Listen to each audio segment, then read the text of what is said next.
À quoi tu joues, c'est un des titres qu'on retrouve sur l'album de Juliette Armanet, qui est notre invitée sur Télématin, Brûler le feu 2, qui vient donc de sortir avec 5 titres inédits. Le retour. Et vous serez en tournée le 17 mars 2023 à la Corana, et puis plein d'autres dates partout, avant, après et même pendant. Vous êtes devenue mythique, Juliette, notamment par vos espèces de tenues boule à facettes sur scène. On vous voit briller de mille feux. Et ben on va rester dans la sape avec Anna Reynard. Bonjour Anna. Bonjour Anna. Bonjour à tous. Oui, ça m'a fait penser à une expo. Vous allez comprendre pourquoi. C'est vrai que cette photo, regardez là, elle est magnifique.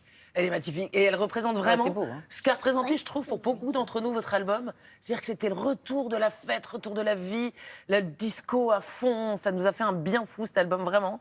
Et non, c'était important à ce moment-là. Et regardez, ça m'a fait penser à cette autre photo. Alors, à droite, c'est une photo de 66 de David Bailey. Et là où vous, je crois, vous portez une tenue Dior, là, c'est Saint-Laurent qui est célébré à droite. Et c'est tous ces grands couturiers qui ont célébré la puissance des femmes, la fête évidemment, puisque ça c'était les années Palace où presque ça arrivait. Et ça m'a vraiment fait penser à cet esprit, à la force que peut donner les tenues sur scène. Ça a été important pour vous de penser cet univers-là aussi ? Bien sûr. Moi, j'ai le souvenir de ma prof de danse qui disait « c'est pas le tutu qui fait la danseuse ». Je suis pas tout à fait d'accord.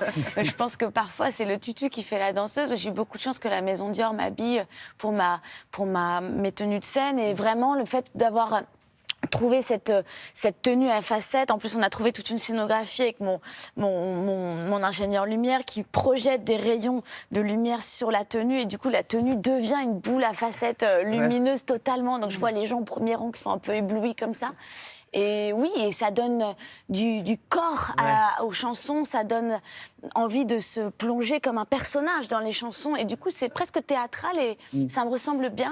J'aime beaucoup ça, moi. C'est très réussi. Vous allez voir qu'au musée Saint-Laurent, avenue Marceau, c'est le doré qui est célébré parce qu'avec les années Palace, la fête, etc., Saint-Laurent adorait le doré, on le sait.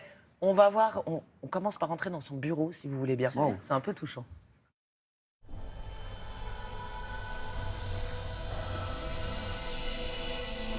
Ici, c'est un peu la pièce où nos visiteurs sont particulièrement émus, puisque vous êtes vraiment dans le studio d'Yves Saint-Laurent, où on peut voir le bureau où il travaillait, sa collection de livres, les échantillons. Donc il y a vraiment toute cette âme.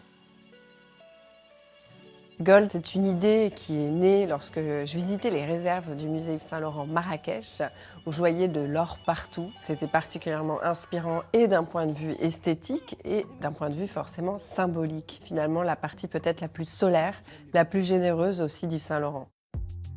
L'or est un attribut du pouvoir, donc lorsqu'on portait du Yves Saint-Laurent, on se sentait forte, on se sentait puissante, on avait le sentiment de porter une armure.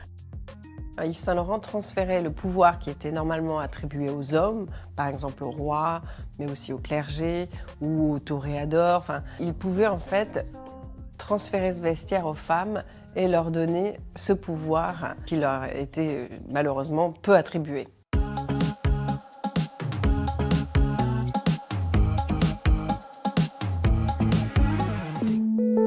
Quand on parle de gold chez Yves Saint-Laurent, on parle forcément des bijoux. Assez délirant, je dirais. Il n'y a pas de limite. C'est ça qui est assez fascinant. Pas de métal précieux, ni de pierres précieuses, dans l'optique de démocratiser l'achat d'un bijou.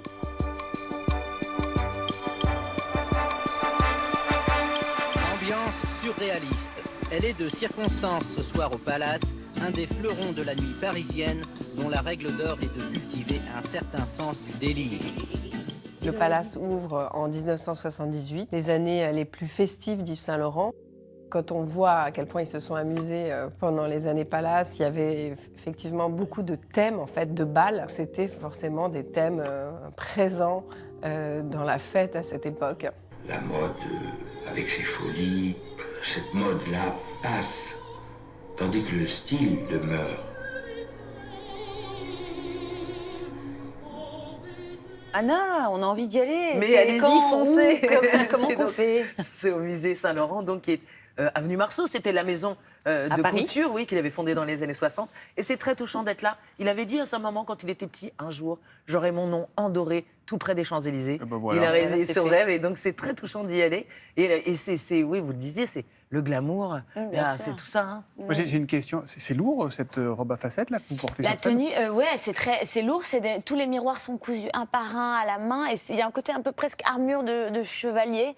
Ouais, c'est assez lourd. Mais j'aime bien que ce soit lourd, justement, que le costume pèse. Et puis j'ai une énorme cape aussi, comme ça, avec tout ce tissu qui est dingue. C'est Eh ben, drôle. pour voir tout ça, alors pour écouter tout ça au pied du sapin, c'est Brûler le feu 2, Ouais, avec deux. 5 titres inédits, voilà, absolument.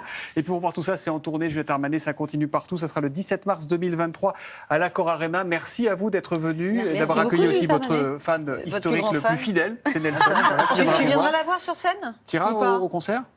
Oui. Oui, bon, voilà, c'est réglé, c'est Si. réglé. Si on t'invite, c'est ça? Non, On l'invite, bien on va sûr, pouvoir qu'on s'arranger. l'invite, évidemment. Demain, Alors demain, c'est quoi, Nelson, demain? bah, c'est Télématin. Faut le dire. C'était Oh, les matins. Bah oui, mais Ah, c'était pas évidemment. n'importe quel télématin, c'est le télématin avec Maya Loquet et Damien Thévenot à partir de 6h30. On leur dit au revoir. Ouais. Et Au n'oubliez revoir. pas, c'est le revoir. tutu qui fait la danseuse. Au revoir. N'oubliez c'est pas, pas le c'est tutu qui fait la danseuse. Si, Ça si, elle a dit que c'était le dépend des tutu jours. qui fait la Au danseuse. revoir. Bonne journée, à demain.